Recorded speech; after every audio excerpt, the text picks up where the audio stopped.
very much. We're all happy to be here tonight, and we hope that you are. And I suspect that this will be a lively evening. My name is Leonard Hausman. I'm the director for the Institute for Social and Economic Policy in the Middle East here in the Kennedy School. And I'm very happy to be here with four friends on the panel. Two things by way of introduction.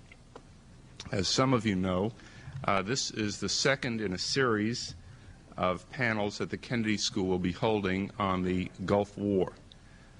Clearly there's a lot of interest, and we hope to be having several other sessions during the course of the semester.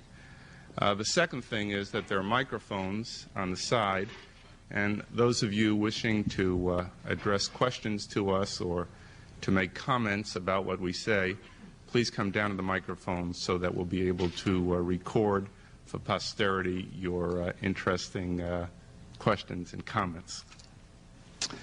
All of us are going to speak tonight. I'm not only going to moderate, and we'll all be brief, and we really want to get involved with each other and with you. The first speaker this evening is Dr. Laurie Milroy. Dr. Milroy is a fellow at the Center for Middle East Studies. She is an expert on Iraq, and we have the good fortune to have her here tonight when her book, we believe, this is not just another economist making an errant forecast, will be #1 on the New York Times bestseller list this coming Sunday. So, Laurie, if you will get us started, we would be very interested in what you have to say. Her book is on Saddam and the crisis in the Gulf. Thank you. It's a particular pleasure to be here because something like 5 years ago I completed my dissertation in this very building at the Center for Science and International Affairs, and I feel like I'm coming back to a place that once was my home. I'm going to speak about the origins of the war, what Saddam is thinking about now perhaps, and what about the future. I think the origins of the war lay in the discontent produced by Saddam's last war, the war with Iran. Population of Iraq expected a peace dividend after the August 1988 ceasefire. They thought in terms of peace, prosperity, and more democracy.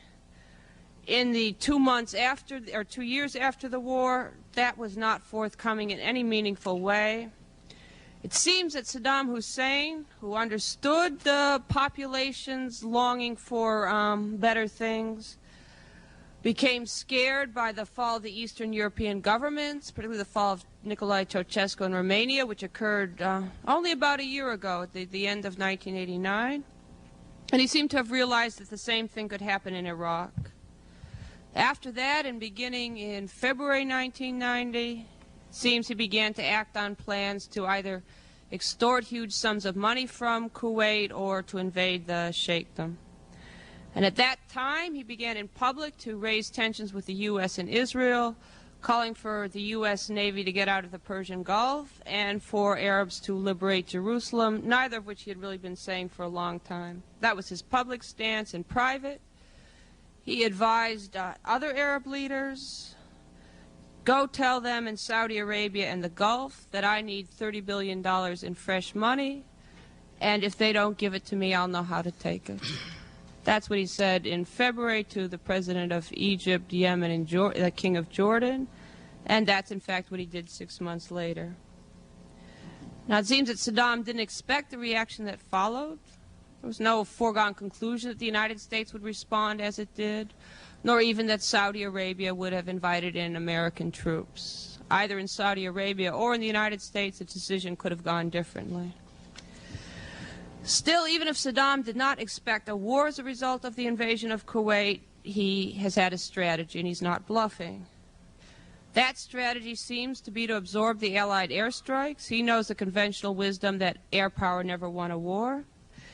Absorb the airstrikes, dig into Kuwait, and hold on. The idea then is to cause the kinds of casualties on the Allied invading forces that would cause them to break off their attack. And there's a reasonable chance that the idea is to cause those casualties with chemical weapons. So far, nothing seems to have caused a change in that strategy, although the war is not going well for Iraq. So far as we can know, even the visit of the Soviet envoy yesterday to Baghdad has not yet visibly, publicly produced a change in the Iraqi position. The war is taking a terrible toll on the population, as today's tragic events show. There's little support inside Iraq for this war.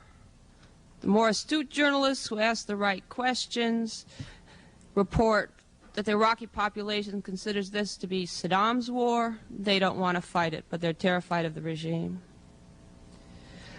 There seems little reason to justify the continued rule of Saddam Hussein and his regime in Iraq.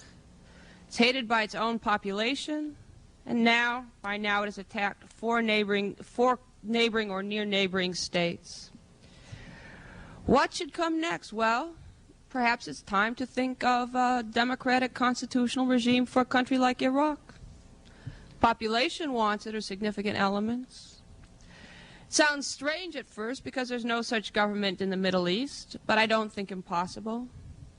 Iraqi population is fairly well educated.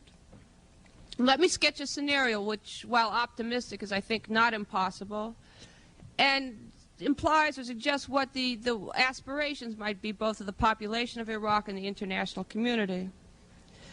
We might imagine that some element of the elite removes Saddam Hussein in order to save the country. They will need a mandate to justify why they're the rulers of Iraq. Iraq's not an easy country to rule.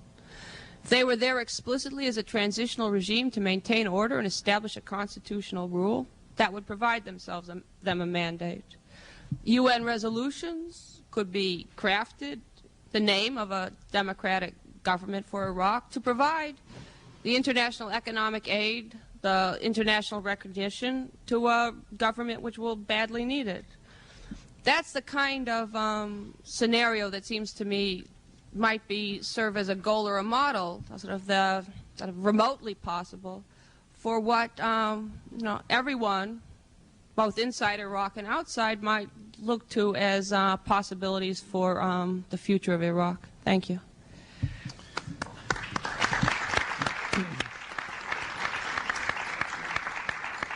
Thank you, Laurie. Our purpose tonight is to help you better understand, to the extent that we can, the Middle East. Every panelist brings a different expertise, and our second panelist is Sam Zakim. Sam is the former U.S. ambassador to Bahrain. He is familiar in a variety of ways with different parts of the Middle East and is quite knowledgeable from his background, his experience about the ideas of various leaders in the Middle East. I also have the pleasure in telling you that Sam is a member of the board of our institute. Thank you very much. During my presence in Bahrain, I was privy to watching the proceedings of the Iran-Iraq war from 1986 through 1988, August 20, when hostilities supposedly ceased. And I was delighted to see Saddam Hussein's forces stop the forces of Khomeini, because it was not in the interest of the United States to have Islamic fundamentalism sweep the Arabian Peninsula and achieve its goal of taking over that whole region of the world and culminating with what Khomeini said, the, quote, liberation of Jerusalem, unquote. We played some role in the Iraqi success in the Gulf War. In January of 1988, Basra was about to fall, and we played an indirect role of helping the Iraqis stop the Iranian invasion of their second largest city and occupation of the second largest city. We did it by mauling or decimating the Iranian Navy in the Gulf on April 18, when Iraq was winning in the FAO on April 17, and then going in the ensuing 2 months up the Shatt al-Arab waterway and finishing off the Iranian forces on the front, and then taking with it thousands of tanks, many thousands of APCs, which is armed personnel carriers, including most of the weapons available to Iran at the time in long range, medium range, and short range artillery. We never thought that Iraq or Iran would be able to wage war for many years to come. Our intelligence reached the conclusion that Iran would be unable to wage war for at least 15 years, having lost about $160 billion in lost revenues and in destroyed infrastructure. As to Iraq, they lost lots more than that, about $250 billion, that's $250 billion in lost revenues. Whole cities destroyed, Basra as their main port obliterated, not being able to export any oil through the Gulf. So we felt that the Iraqis would probably not be able to do anything in terms of waging war against anyone for maybe through 1995. And it took most everyone by surprise when Saddam Hussein decided to invade Kuwait on August 2. I was meeting with the ambassador of Iraq, who had been visiting Denver, Colorado, and we have a distinguished Coloradan here, Ms. Heath. On the 29th of July, I said to Mr. Mashat, I said, Mr. Ambassador, your forces are massing up on the Kuwaiti borders. Is there any possibility that you may invade Kuwait? He said, oh, God forbid, Mr. Ambassador, we will never invade a brother Arab country. And well, lo and behold, 3 days later they did it. I called him in Washington from Denver, and he wasn't there. He returned my call within about an hour. I said, tell me, all the newspapers are asking me, the radio and TV stations are asking me to comment. I don't want to say something that is erroneous. Could you help me? What is the situation now? Did you really invade Kuwait? He said, not really. No, we went there to help the new government that just took over to stabilize the situation, and we're going to get out by Sunday. I told the Denver Post what I was told, and the reporter, being, inquisitive, he said, do you really believe that? I said, frankly, from my little scanty knowledge of how events shape up in the Middle East, it's going to take many weeks and possibly many months, and I hope not years, to get the Iraqis out of Kuwait. And that's where we find ourselves. And we as Americans can be mighty proud of how the United States of America and its president proceeded to meet this danger. That was not a danger only to one little country in the Gulf. That was not just a one strong nation taking over a weak nation, but it's a danger that was posed to the whole world by one dictator sitting on top of tremendous resources equivalent to 59.9% of the total known oil reserves in the world. And when you add the reserves in Iran, it's equivalent to about 70% of the known oil reserves of the world. A man with a mission bent on expansion, without much regard to human dignity and honor, without much respect to the worth of the individual, bent on destroying his neighbors, and we stood up for principles that this country has honored since its inception. We stood up for our national interest. We could not afford to let any one man be in a position to put his thumb on our windpipe and choke our economic development, and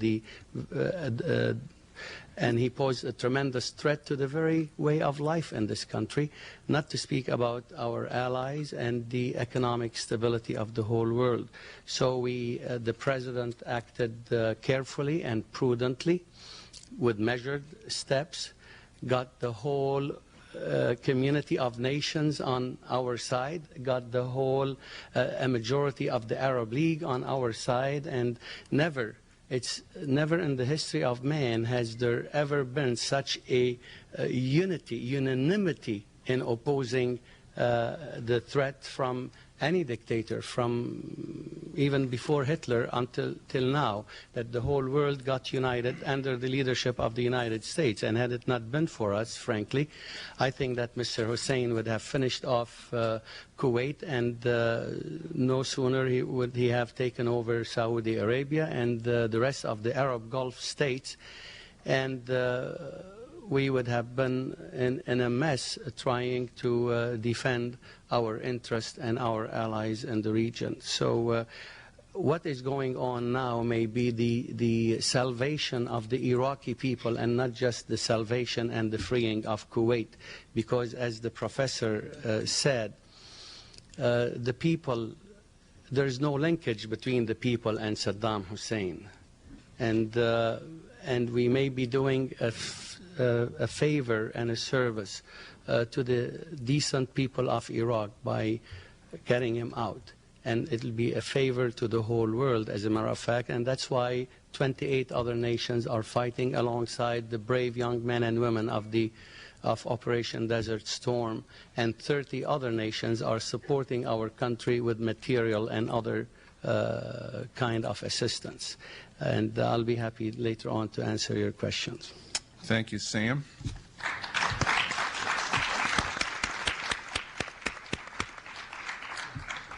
Our third panelist tonight is Professor Laila Fawaz. Professor Fawaz is in the History Department and in the Fletcher School at Tufts. Thank you. Unlike the first two speakers, I am not mighty proud of how the United States has met the danger that it had to face. I hear night after night one general after another patting each other's back about having done the right thing. And in the light of today's events in particular, and the inevitable death of civilians in situations like that, I find it hard to believe that the Iraqis who are subjected to this today think that this is their salvation which is taking place. But I would like to very quickly make 5 points which I think are on the minds of many Arabs. There are several states in the Arab world and Arab people who support the United States, but I would like to point out to the concerns, the 5 areas of concerns that I see over there. First, there is concern over the means of stopping Saddam Hussein. All the Arabs condemn the invasion of a sovereign state which is part of the United Nations and the Arab League. All the Arabs condemn Saddam, and for years many of us have refused to go to Iraq and have expressed concern about the Iraqi regime. I have stopped my own students, for example, from going in 1988 and before. But what is at issue is not that. What is at issue is the means of how to stop Saddam Hussein. And there is a great deal of concern in the Arab world, growing concern over that. The second point of concern has to do with the American record.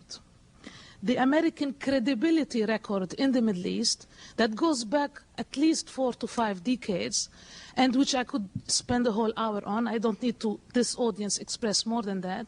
But the record of the United States, support Iran, against Iran, support on and on and on, is not exactly something to be proud of, and that is what concerns people.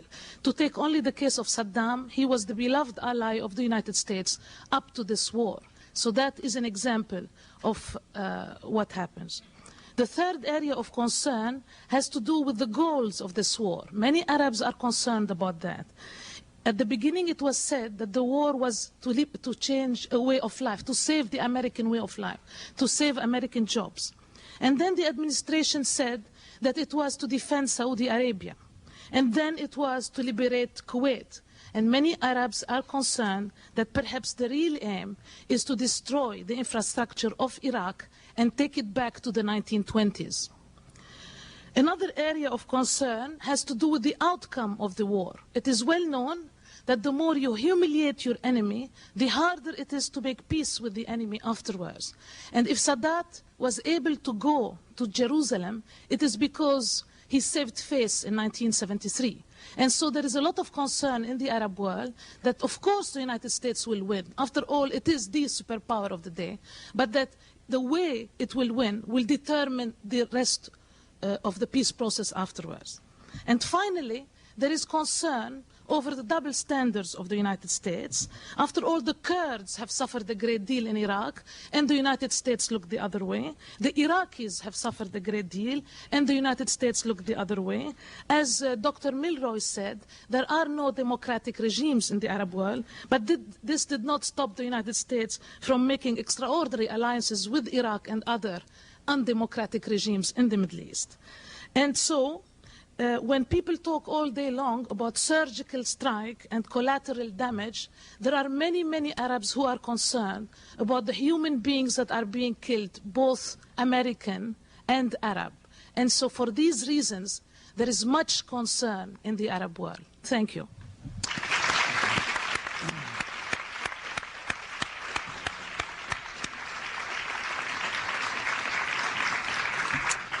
Thank you very much, Laila. Our fourth panelist is Dr. Bishara Baba. Bishara, a friend, is a PhD from Harvard University in International Relations. He is now at the Center for Policy Studies on Palestine in Washington, D.C., of which he also is the director. Dr. Baba. Thank you very much. It seems like the seating arrangement was somehow pre-planned to reflect certain views here. We're on the left and they're on the right. We'll reject all conspiracy theories.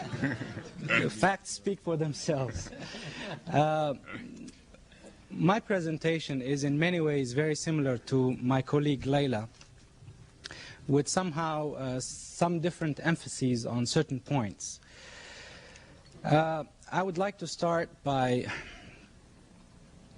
stating that President Bush would like to think, or would like the world to think, of the crisis in the Gulf as one between Saddam Hussein and the world.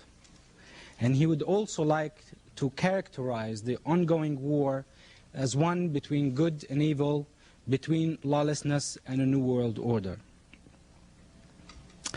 If someone has not thus far, and my colleagues just did, reported to the President, I hope he gets it, that the war in the Gulf is not between Saddam Hussein and the world, it is still not too late.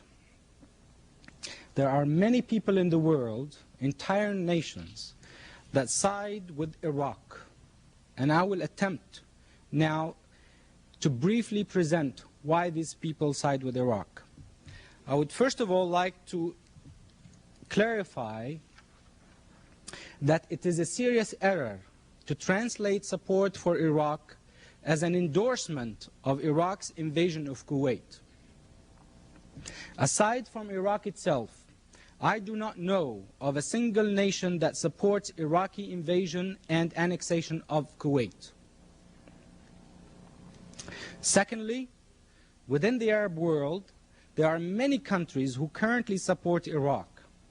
These include Jordan, the Palestinians, Tunisia, Libya, Algeria, Mauritania, the Sudan, and Yemen. Although not a majority, these comprise a significant portion of the Arab world. There are many Muslim countries as well who have demonstrated sympathy and support for Iraq. These include populous Muslim countries such as Pakistan and longtime foe Iran. Why then are these countries sympathetic to Iraq, although oppose the occupation of Kuwait? The conflict, in my opinion, is no longer viewed by these countries as an Iraqi-Kuwaiti dispute, but rather as an Arab versus Western confrontation. It is no longer viewed as a political, but rather as a military confrontation. It is no longer viewed as a local, but rather an international issue. Those countries that I've just mentioned are vehemently opposed to the Saudis' decision to invite foreign troops, particularly Western troops, into the region. Arabs and Muslims would have rather solved the problem within the framework of an Arab peace effort. When the West Bank and Gaza were occupied by Egypt and Jordan, Arab states, Palestinians did not seek global assistance to confront those Arab states. Palestinians never considered it legitimate for an Arab people to mobilize foreign powers against another Arab country. The current situation is no exception. When the Arabs look at the West's zeal, particularly the United States, to punish an aggressor, Iraq in this case, they wonder, where was the United States when Israel occupied the West Bank and Gaza, the Golan Heights, the Sinai, and portions of Lebanon? When the Arabs look at the United States' zeal to implement UN Security Council resolutions regarding the Iran-Iraq situation, they wonder where the zeal is when it comes to implementing resolutions calling upon Israel to withdraw from the Israeli-occupied territories. Liberating Kuwait is one thing, destroying Iraq is another. And that is exactly what the United States and its allies are currently doing. Referring to civilian casualties as collateral damage is, to put it mildly, despicable. Israel is now the supreme cheerleader and major beneficiary of the destruction within the Arab ranks. Israel is witnessing the destruction of the largest Arab army, and the only army that was capable of fighting Israel at any point in time. In the meantime, Israel is also playing the innocent victim, collecting billions of dollars of aid. George Bush's world has conveniently ignored Israeli violations against the Palestinian and Arab peoples. Millions of Arabs are also very angry at the squandering of Arab wealth and resources. Thus far, Saudi Arabia alone has committed $48 billion to the war effort. To put that in perspective, the Saudis contributed in foreign aid between 1973 and 1990, a 17-year period, $93 billion. A substantial amount, but nevertheless, given that the Saudis spent $48 billion in 6 months, it is quite a difference. One mistake, and that is Iraq's occupation of Kuwait, is no justification to committing another mistake, which is what the United States and its allies are doing right now by destroying Iraq.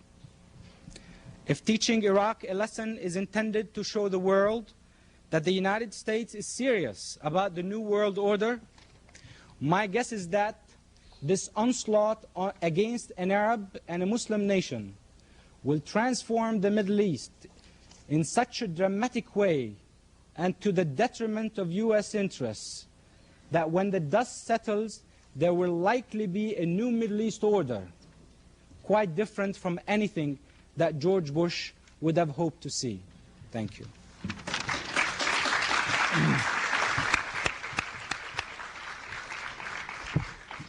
Thank you, Bashar. Now, as I said, I will wind up with a few comments, and then we'll take your questions and comments from the floor.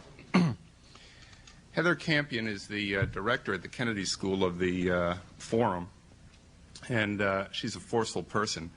When she asked me to help her in assembling this panel, she said, what we need to do is bring new information to people and really help them understand the Middle East. So let's really focus on understanding. And my first response when I reflected was on her mandate was how difficult it is, I imagine, for any lay person to understand what goes on in the Middle East. I've only been involved in the Middle East professionally for the last 8 years and read a lot of things that I have the time to attend to. And what I notice is the steady stream of disinformation disseminated by the leaders on all sides, and how at variance the statements they make in public are with those that they share with you privately. I don't know how to compare disinformation disseminated in the Middle East or regarding the Middle East with other regions, but this is a serious problem. And so I thought I'd just start with some illustrations, which you may take not as criticisms, but as illustrations. Recently, for example, the number 2 person in the PLO, Salah Khalef, known as Abu Iyad, was assassinated. And the reaction of the Palestinian leadership was to make announcements, not just one, that Mr. Abu Iyad was killed by the Abu Nidal terror group housed in Baghdad by Saddam, but that the Mossad, Israel's external intelligence agency, was involved with it. Now, I am certain, I don't say this casually, that the PLO leadership is virtually certain that the Mossad was in no way involved in that assassination. But yet, that's what was uttered publicly. So that people hear what I say as illustration and not as assessment, evaluation, or criticism, let me turn to an Israeli leader who, commenting on the same assassination, said on CNN, and this is a very sober, serious, and informed man, that Abu Iyad was assassinated on the orders of Abu Nidal, which happens to be the case. And then he added in the same sentence that Abu Nidal's group is part of the PLO. And I am virtually certain that this Israeli leader knows with certainty that Abu Nidal's group is not part of the PLO. And very purposefully, on the part of the central leadership of the PLO, not a part of it.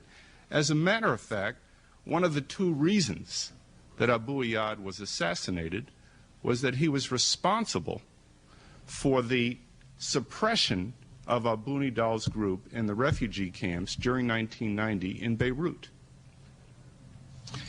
And then, so that you continue to take this as illustration, let me turn to the Jordanian leadership, which over the weekend declared that the U.S. war was not against Iraq, but was indeed against the Arab or the Muslim world.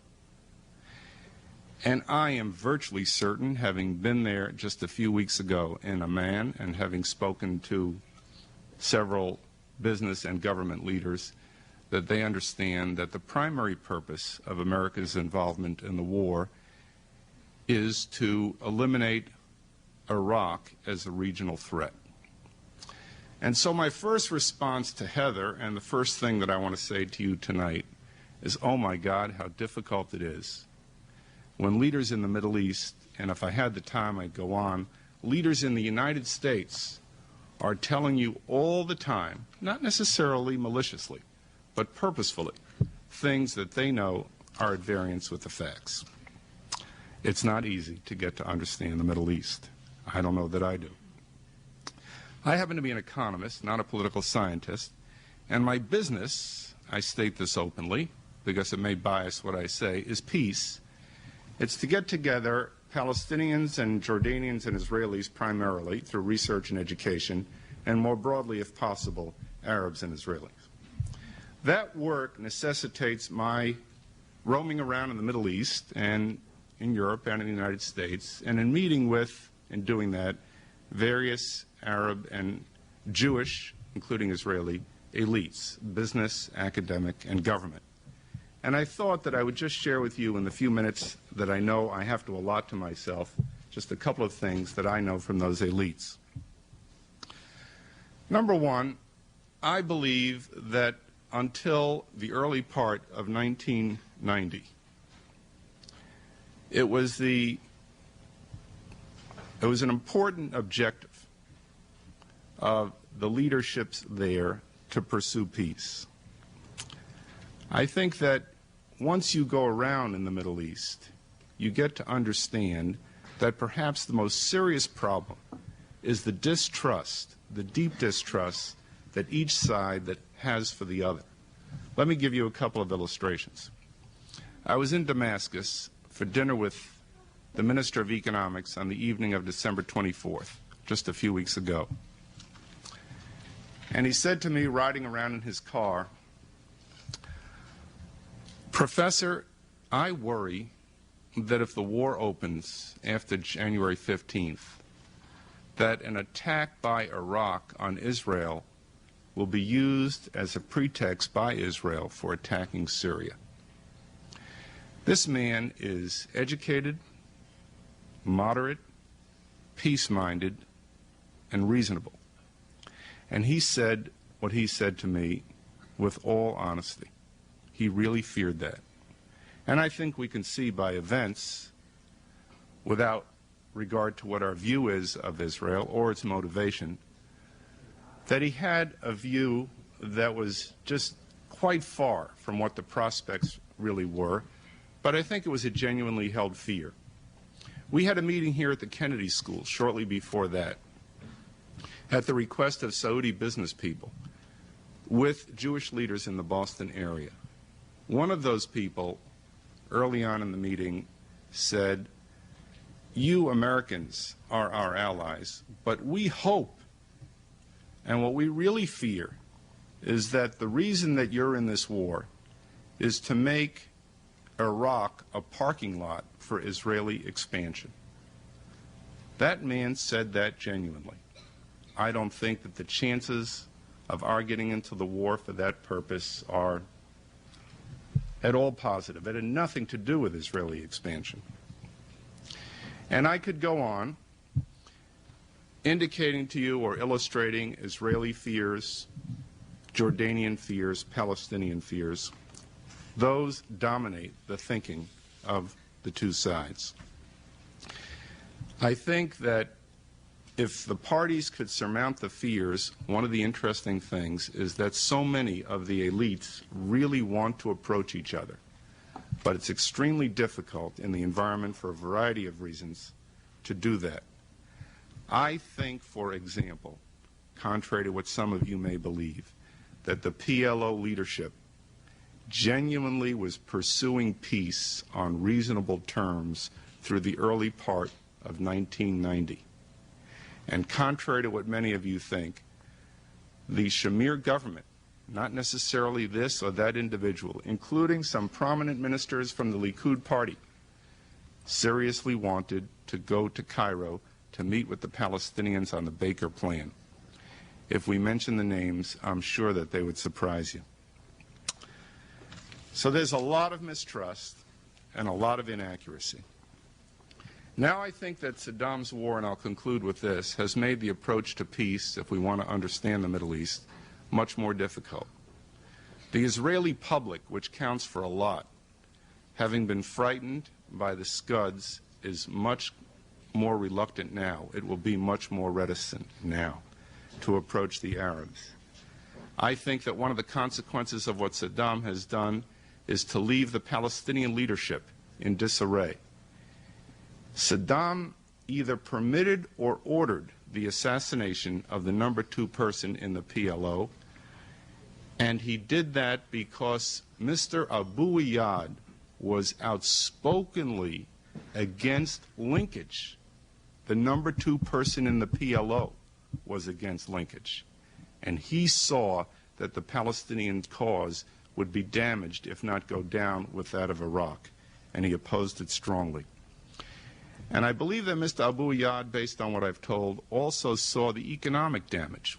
One of the things that people have not focused on as they see Palestinian and Jordanian sympathy for Iraq is that Saddam is the single largest agent for the redistribution of income away from poor Arabs, Yemenis, Palestinians, Jordanians, Egyptians, and towards rich Arabs, Kuwaitis in exile, Saudis, and others from the Gulf. Saddam has set back the Palestinian cause substantially. I'll just close by saying this. I think that people are going to be surprised. They shouldn't be.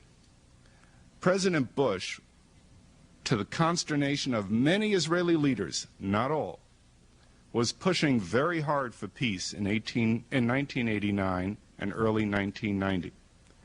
He has resumed his push for Palestinian-Israeli peace, even as the war proceeds. And I think that one of the things that you will see, although the obstacles will be more now than they were a year ago, and they were quite difficult to surmount at that point, although we got very close to talks, one of the things that you will see is that President Bush will be pushing very hard, and I suspect successfully, to have a Palestinian-Israeli settlement and more broadly an Arab-Israeli settlement. So I would conclude by saying one thing that you might find 5 years out, it would be hard for you to say it, I suspect, is that this was a war that was necessary for peace. Now we'll take your questions and your comments.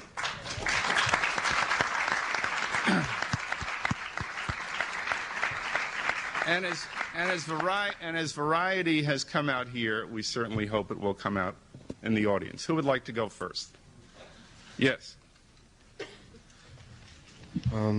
I just have a couple questions for the Ambassador of Bahrain. The first one is, since the UN has passed resolutions against Iraq and the U.S. has subsequently taken military action against Iraq, don't you think this is inconsistent with the way the U.S. has reacted to UN resolutions against Israel and China?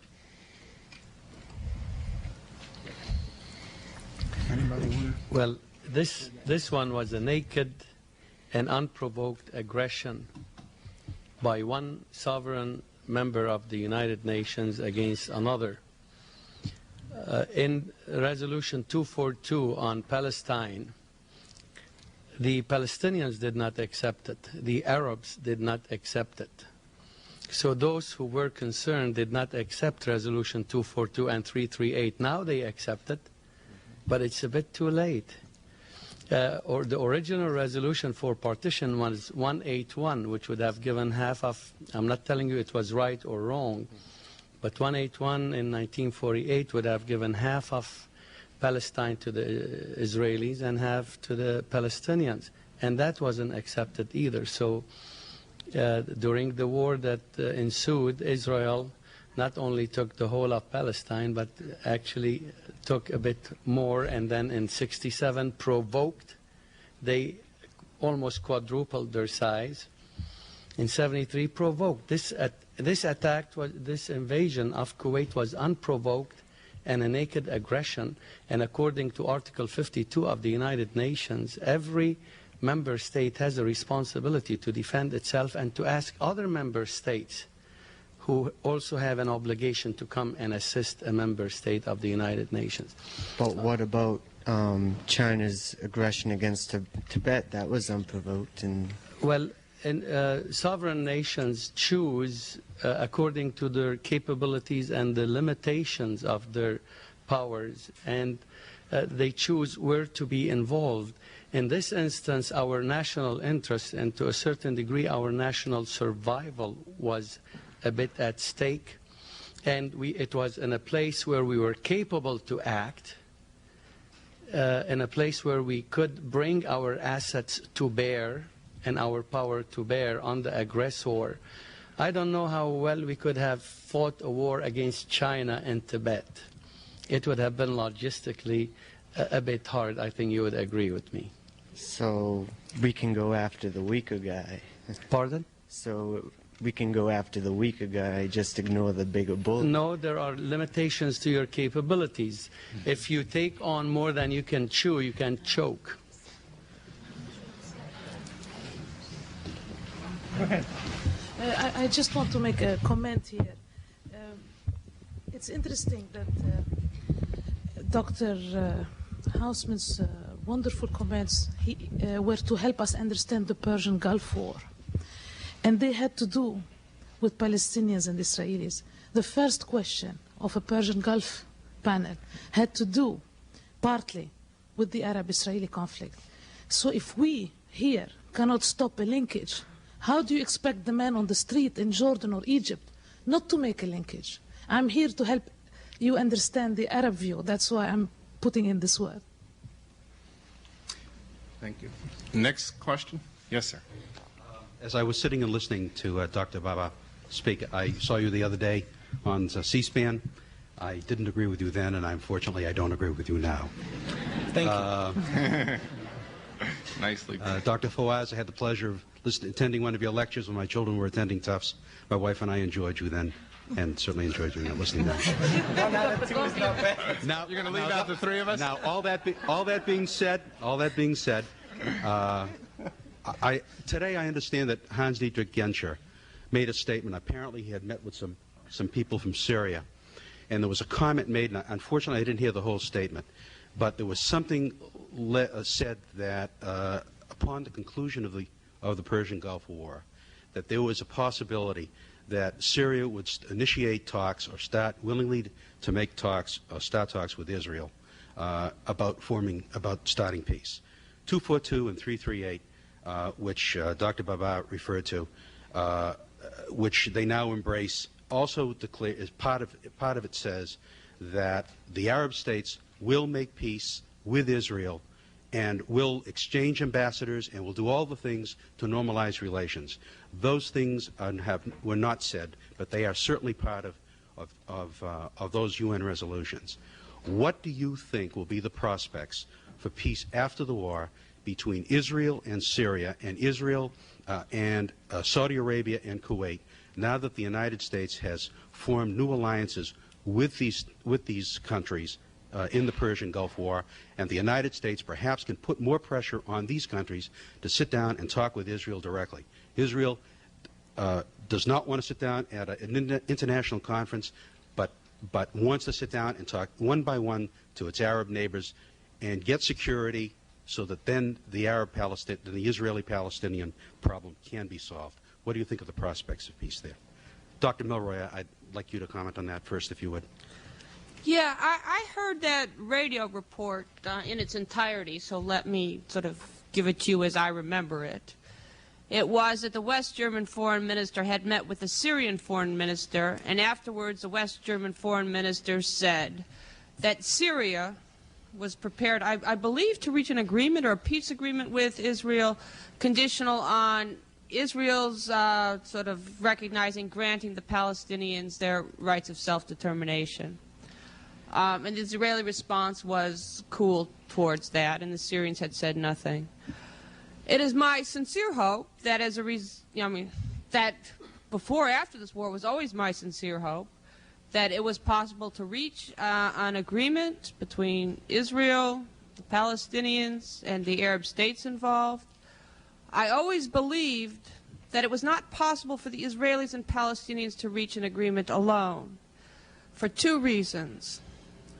Because, and we see it now with the situation, but sort of the Palestinians being scattered, lacking a coherent government in one place, it seems, are easily caught up in sort of other moods in the region and that maybe have some problem focusing on what a more dispassionate observation would be of their own sort of objective interests. I think it has been a mistake for them to side to the extent they have with Iraq. And so for that reason, the Palestinians have that problem. You had to involve the other Arab states in it.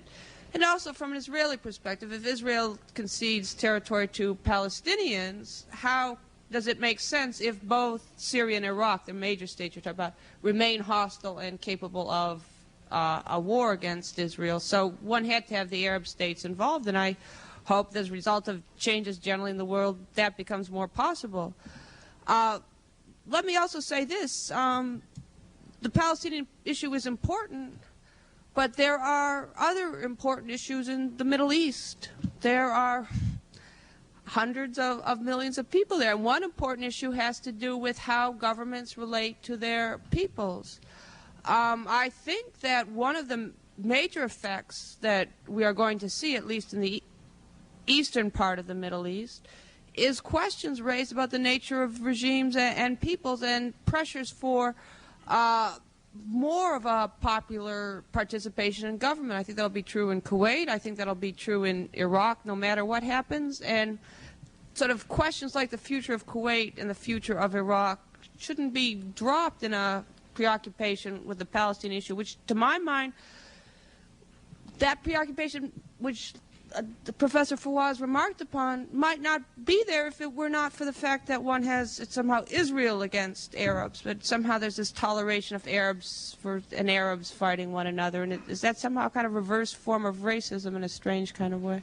Do you think that there would be a better chance for peace with the American influence with Saudi Arabia and Kuwait once Kuwait's been reestablished as a country to make peace with Israel by influencing those Arab countries to sit down and talk with Israel? I hope so, as well as the fact that the Soviet Union is not what it used to be. And also I think there's a general recognition that one-party ideological states that sustain confrontation with outside enemies in order to keep themselves in power as part of their ideology, that they're not the wave of the future. I mean, Saddam saw that and got him into this risky adventure. Assad is a sort of much cleverer figure. I want to make a comment. I think that there are many things to be pleased about, or we should say more cautiously that we may be pleased about if the war ends successfully from an American point of view. I think there's still a question as to what exactly will happen. What happens with Saddam is obviously a big question. I am concerned, obviously, with the Arab-Israeli conflict and the Israeli-Palestinian conflicts in particular. I'm worried that the current Israeli government will exploit too much its advantage. And I think it's very important, not only for the Palestinians, about whose rights, for whatever it's worth, I care, but also for the Israelis, to conclude a peace that addresses the legitimate concerns of the Palestinians and that is signed by a credible Palestinian political leadership. If the opportunity, which I believe will arise, is missed, Israelis will pay the price, just as Palestinians will continue to pay the price. Where do you think the Palestinian leadership will come from? PLO is essentially discredited. Well, I try to... in whose eyes? I think in the eyes of a lot of people, and I think it's in the eyes of, very importantly, the Israelis, even more so, more militantly than it was 6 months ago. Is the PLO a representative of the Israelis? No, it is not. So what does it matter? Because they have to sit down and talk. And okay. Israel has already said they will not talk to the PLO, and I think that is even more so now. They've sided with Saddam Hussein. That's an intolerable situation. They will never talk to the PLO. The only people that they will talk to is if the people who are living in the West Bank and Gaza will hold elections, represent their own leadership, and talk directly with Israel. That's the way I think they're going to be able to talk. Okay, I'd like to comment on Professor Hausman's assessment as to the prospects of peace at the end of the Gulf War. I don't really share his optimism as much as I would like to, that the end of the war in the Gulf or the destruction of Saddam Hussein is an element that will help bring about peace in the Middle East. On the Arab-Israeli front in particular, I believe that there are not sufficient incentives that I see from U.S. policymakers, and I was meeting with high-level officials at the State Department last week. There's obviously very little interest in expending much political capital in order to put pressure on the Israelis to deal with the Palestinians over the issue of the occupied territories and so on. So even the question of representation of Palestinians, which I don't think is an issue, even putting that aside, I don't believe that the Israelis, and here I agree with Professor Hausman's assessment, that the Israelis are quite likely to use the perceived advantages that they have at the present time to resist any pressure from the United States. And the United States is the only country, in my opinion, that can actually exert a level of influence on the Israelis to make peace with the Palestinians. Now, on the issue of the Palestinian representation, which Professor Hausman alluded to and you did too as well, please, I'm trying here to explain to you from a Palestinian perspective, Palestinians' feelings regarding the PLO. First of all, one should start from the premise that a people should have the liberty of choosing their own leadership. As far as the Palestinians are concerned, it is widely known, it is accepted by literally everyone amongst Palestinians that the PLO is their sole and legitimate representative. Now, the Israelis over the years have utilized the issue of the PLO as an impediment to starting substantive negotiations on the peace process. Every time people got somewhat serious about talking about peace, the issue of the PLO comes up. Now, the PLO decided last year and the year before to play along with the Israelis. The Israelis said, we will not talk with the PLO. We will only talk from a team elected by Palestinians from the West Bank and Gaza. The PLO accepted to be in the shadows, quote unquote, and said, okay, we will go along with Shamir's April 1989 proposal. Now, we know very well that months were spent on that particular proposal, and when push came to shove, it was Shamir that changed his mind. The PLO is not afraid of elections in the West Bank and Gaza. And bringing the issue of the PLO or the representation of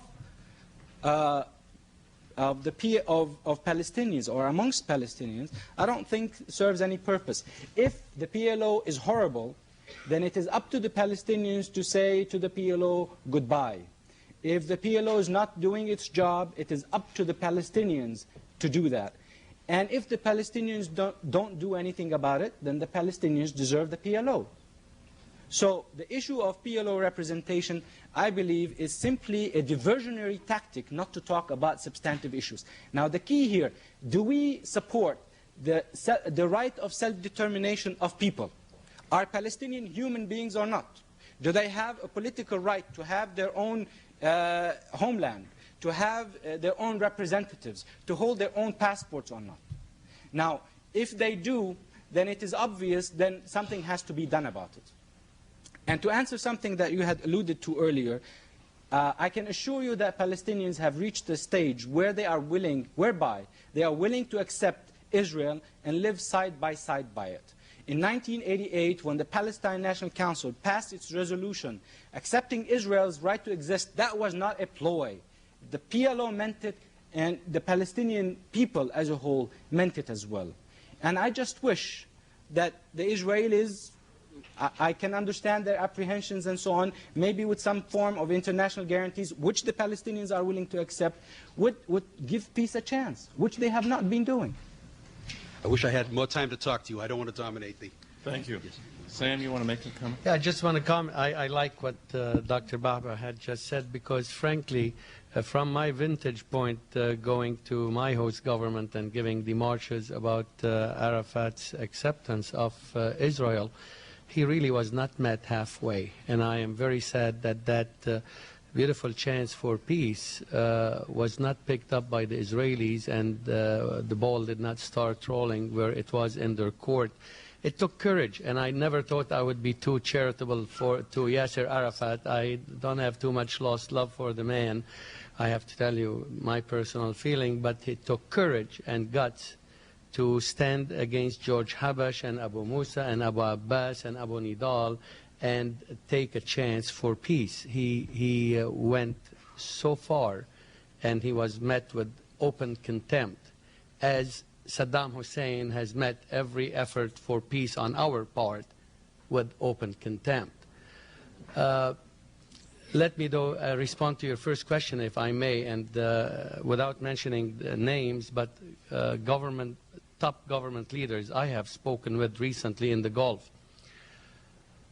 The chance for peace with Israel is very good, and this may be the blessing of all this fiasco that's going on now in the Arabian Gulf. For example, on October 3, when the Deputy Prime Minister of Israel spoke, and I hope my colleagues on the left will not be offended with this statement, but it's a fact. a member of an Arab delegation at the United Nations, followed the man. He shook his hand and he said, "Forgive me for 27 years or 23 years of hate. You're not my enemy." And he said, "I hope one day we'll live in peace together." I believe that the people of the Arab Gulf, the Gulf Cooperation Council, at least those 6 states, and with some encouragement from Syria, there will be, hopefully, a movement toward peace, which will, God willing, involve the Palestinians, who I agree with my colleague here that they are human beings made in the image of God like you and myself, and they deserve a place under the sun they can call home. They are a decent people, a good people. The trouble here is anytime we talk about the Palestinians, we talk about terrorists. And you're looking at a Palestinian. He's not a terrorist. There are many decent people, you know. Thank you, thank you. Someone's nice to Okay. We'll take one more brief comment, and then we'll take your question. Oh, okay. I'm sorry.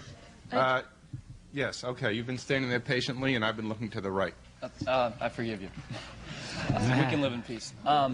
We've talked a lot in the past couple minutes about the future, and I'd like to take a brief look to the past, and more specifically the past of Saddam Hussein. What, in his rise to power,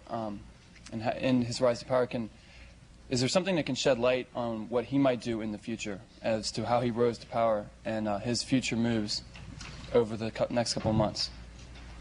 Well, it's a very brutal rise to power through essentially control of the secret police of the party, even before the party succeeded in 1968 in securing and maintaining power.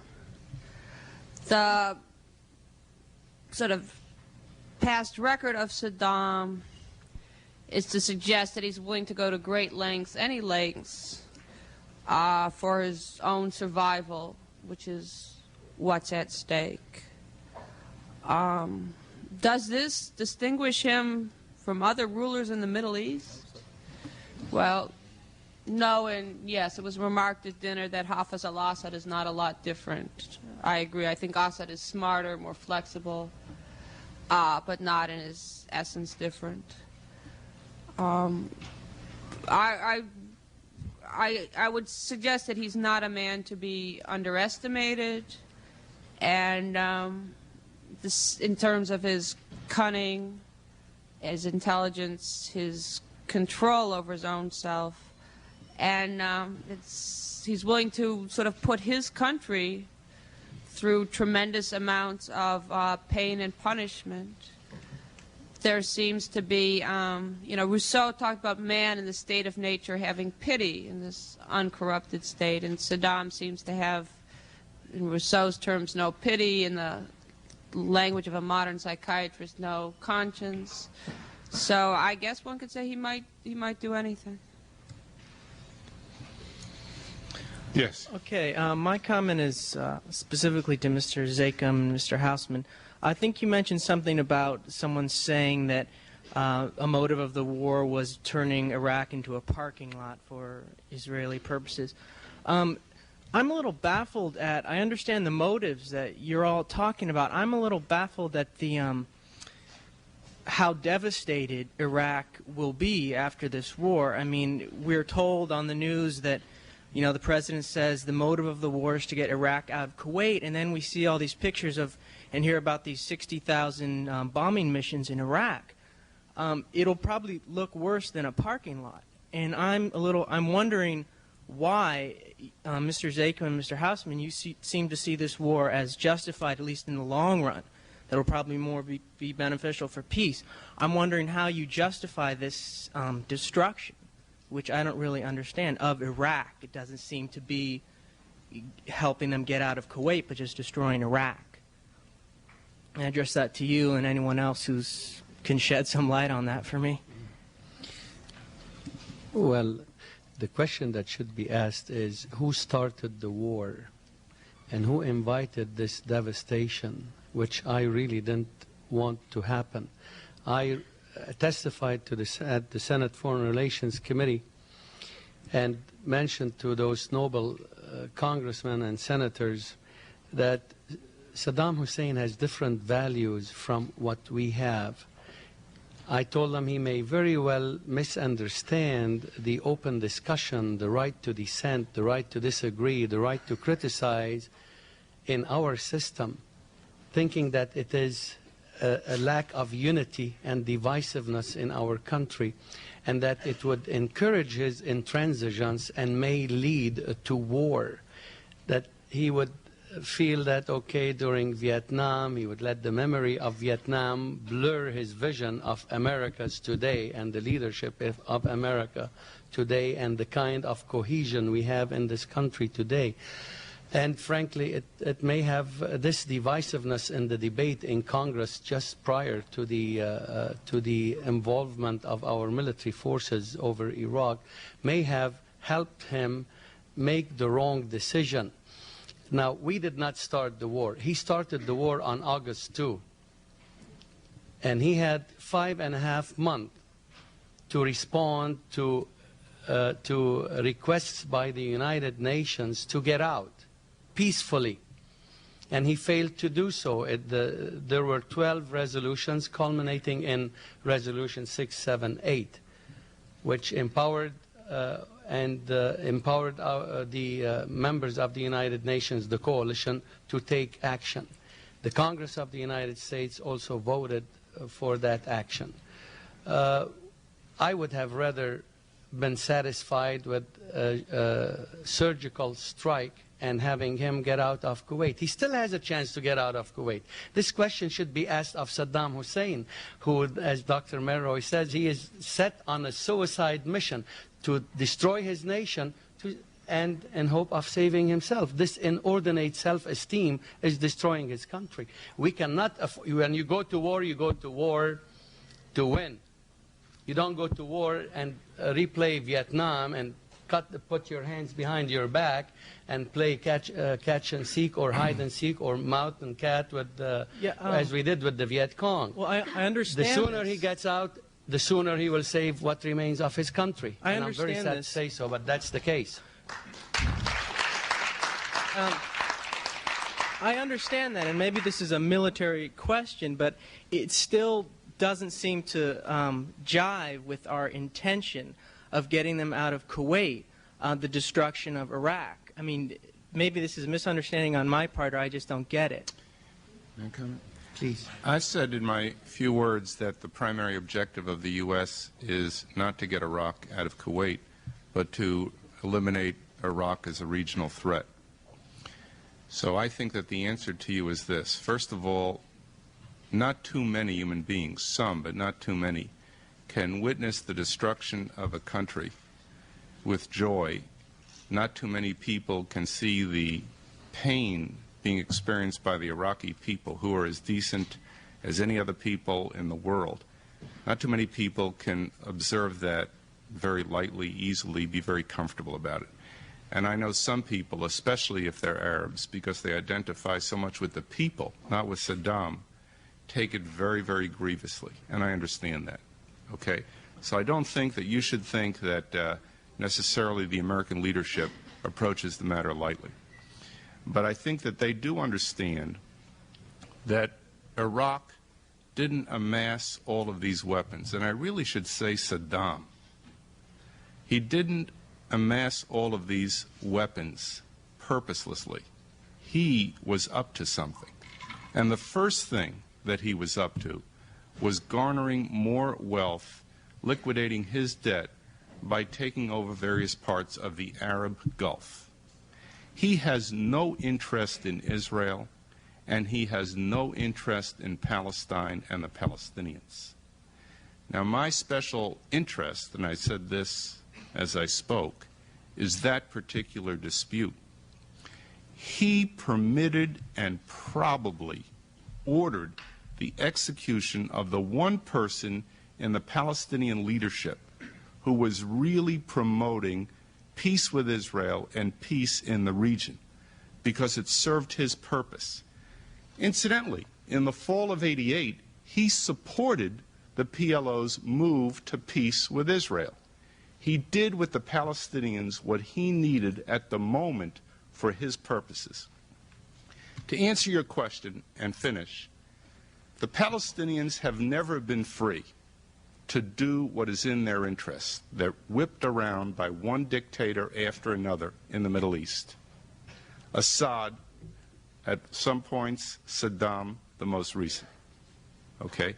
The reason I say what I do about the necessity of this is that I don't think that there is an alternative way with high probability of reducing him as a regional threat and getting him off of the backs of the Palestinians and allowing them to pursue what they want, which is peace with Israel. And I think he demonstrated that on January 13th or 14th. And number two, recently, and it's not the only reason, one reason that the Likud government in Israel would not make peace with the Palestinians, it's not the only reason, I stress that, is that they wouldn't make peace with the Palestinians as long as Saddam was in the picture. So I think that you have to ask the question, how can you get rid of Saddam? And that's a big subject, and I just addressed it briefly. Yes. I would like to take the question back to where it is, in the United States.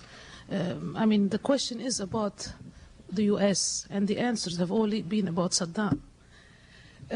Yes, what I hear from my fellow panelists is true. Saddam is what he is, and his record is terrible. And he has been amassing arms with absolutely no concern for other causes in the Middle East but himself. But the question is, why has the United States supported him and helped at one point arm him? We can only change ourselves, we cannot change others. So rather than sort of speculate and put the blame on him, perhaps look inside and see how in the world could the United States, the greatest power in the world, allow this to happen? And I think the question is well taken.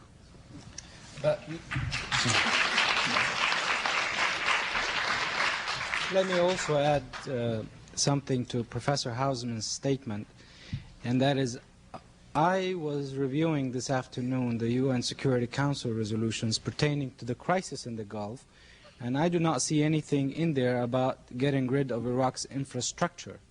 And this is really reading well beyond the UN Security Council resolution said that the allies can use all possible means to liberate Kuwait, but in no way did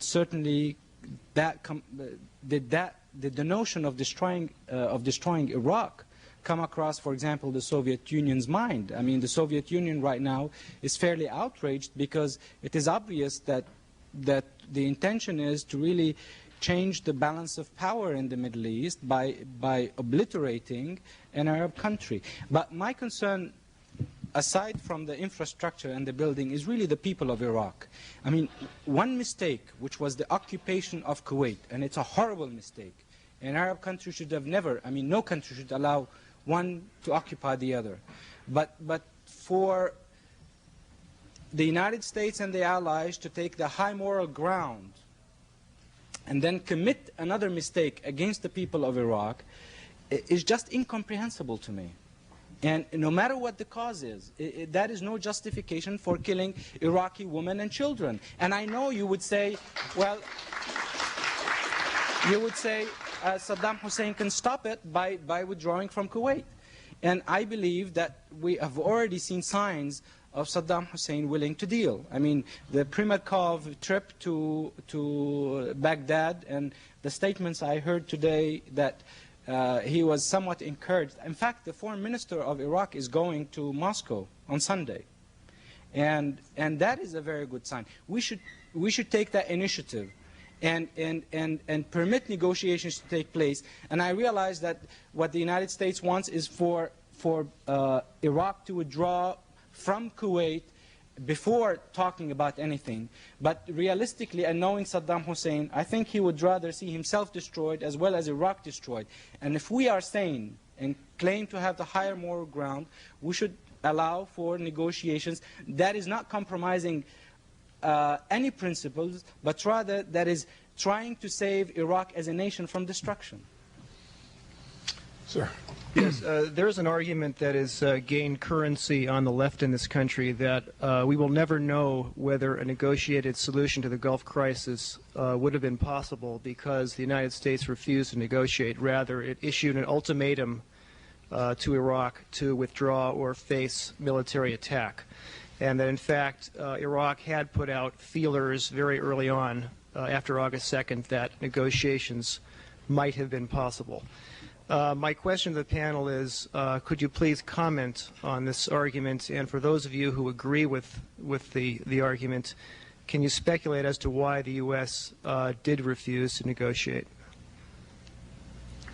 Yeah, well, if you want to suggest that there was a possibility for negotiations, if you want to make that argument, then it would be useful to understand what the Iraqi proposal was. As far as I can see, the closest thing there came to a proposal from the Iraqis was what they called their August 12 initiative, which ran, if Israel gets out of, I don't know if it's the occupied territories or occupied Palestine, whatever the phrase was, and if Syria gets out of Lebanon, then all issues were up for discussion. A very vague thing. It is, so it's hard to find concrete evidence of any serious interest that Saddam had in leaving Kuwait entirely. Primakov, the Soviet envoy, has been to Baghdad before. In October, the Iraqi foreign minister has been to Moscow before. The Iraqi foreign minister has met with the American Secretary of State. All these meetings, and up until this moment, though we don't, of course, know what happens tomorrow, Saddam Hussein does not indicate the terms under which he will leave Kuwait.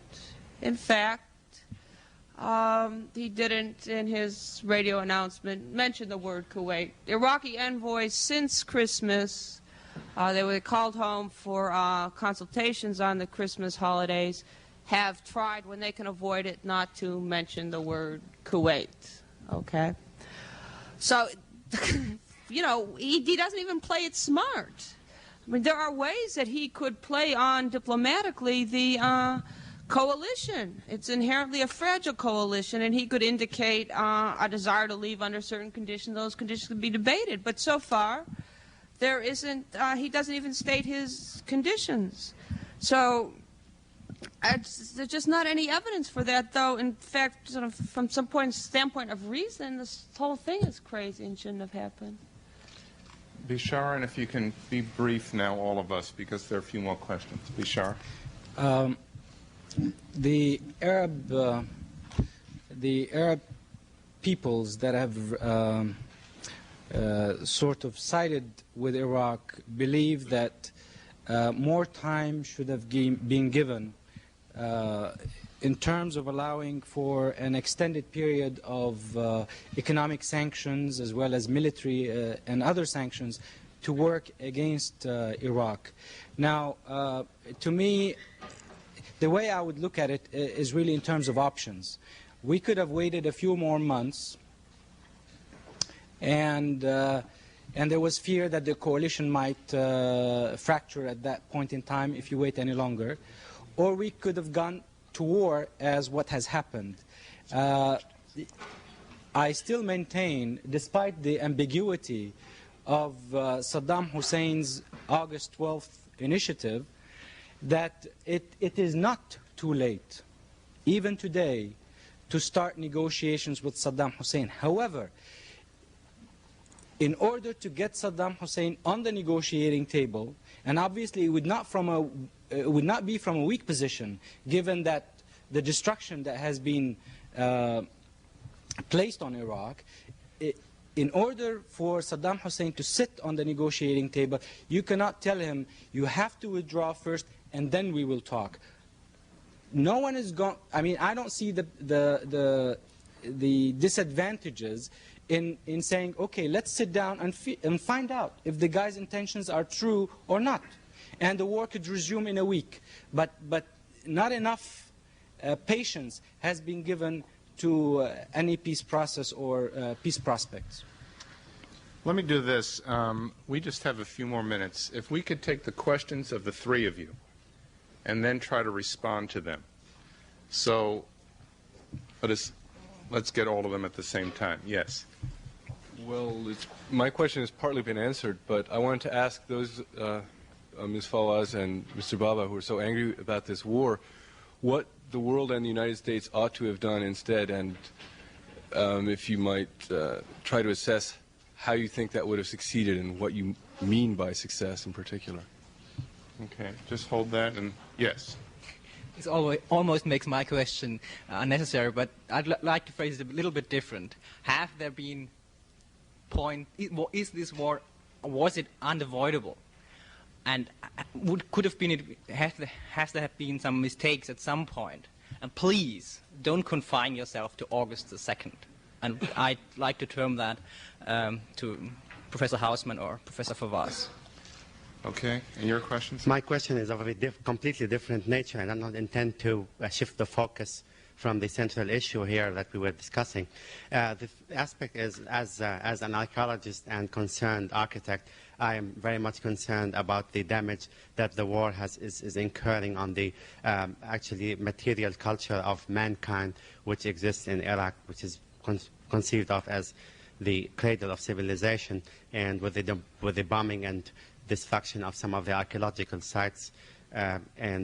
Since we're discussing civilized countries here, I wonder if there should be any protective measures to safeguard such repositories of mankind.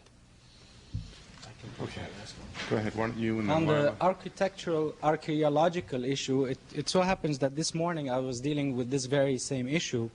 Mr. Adams, the secretary of the Smithsonian Institution, yesterday sent a letter to President Bush essentially outlining what you have just stated, in that Iraq is being destroyed not only in terms of military and industrial infrastructure, but many villages, museums, and so on are also being destroyed in the meantime.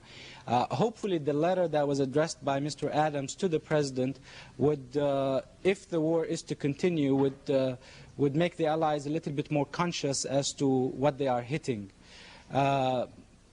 So that is an issue that is being brought up in Washington at the present time.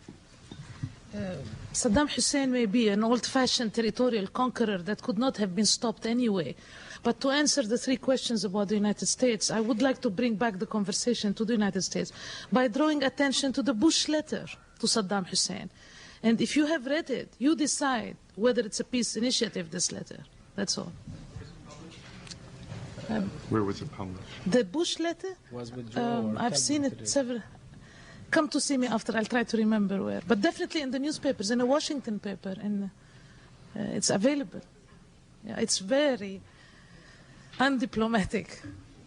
Okay. We talked so much about civilian casualties, and my heart goes out to those civilians, innocent civilians who are dying in Iraq. But did we ever ask ourselves about the civilian casualties in Kuwait, the rape of women, the destruction of babies from incubators to take the incubators to Baghdad?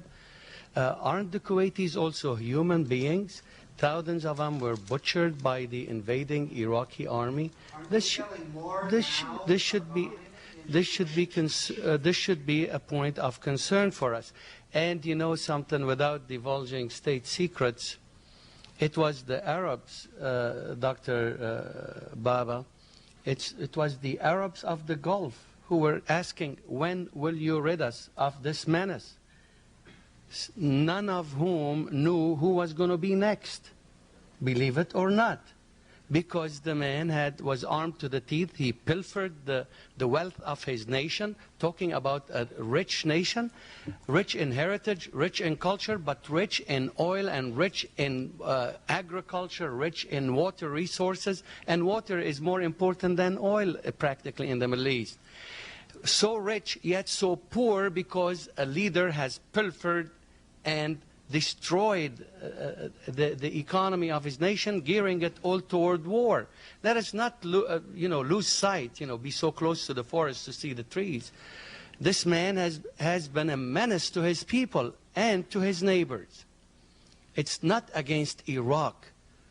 I visited Iraq many times, and I loved their people, and I love its history, its culture, its archaeology, its arts, etc. We really may be saving that nation from this man. We really may be. And I think that the professor is right. It was not just getting him out of Kuwait. If the world community of nations have proven impotent of stopping naked, unprovoked aggression at a time when we were beginning to have a new world order, the whole community of nations was coming together, the emancipation of Eastern Europe, the breadth of freedom coming around all over, and to prove impotent of stopping this kind of naked aggression, what kind of world were we going to bequeath to our future generations?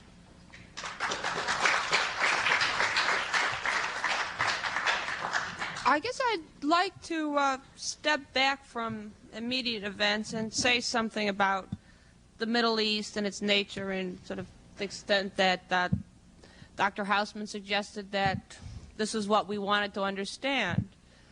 And it also relates to how the United States deals with the Middle East. Recent events, Persian Gulf, the fall of the Shah, the sort of Iraq's invasion of Iran that followed, the ceasefire to that war, the Iraqi invasion of Kuwait. All of this speaks to a greatly troubled area.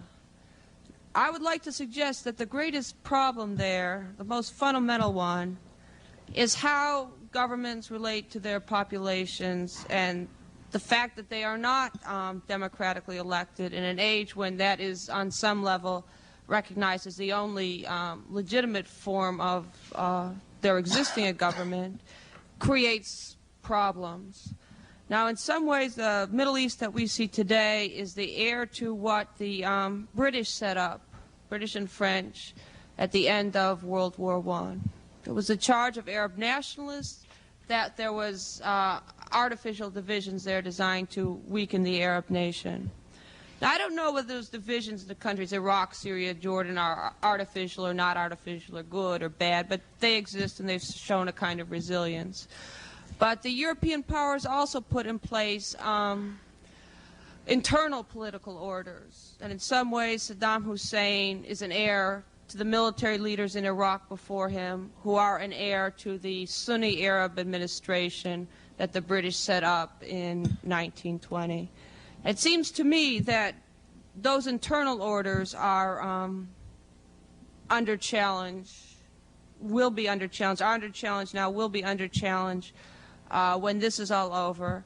And perhaps it's time to rethink whether there are, whether the U.S. particularly has any vested interest in sustaining orders which are no longer representative of their populations, and whether, in fact, they're not some kind of fossilized form of what's been left over from World War I.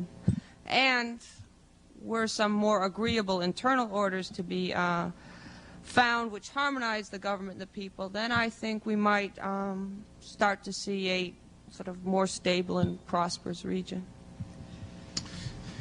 Thank you, Bishara and Laila and Sam and Laurie and all of you, and I hope that your understanding of the Middle East has been enhanced a little bit. Thanks very much.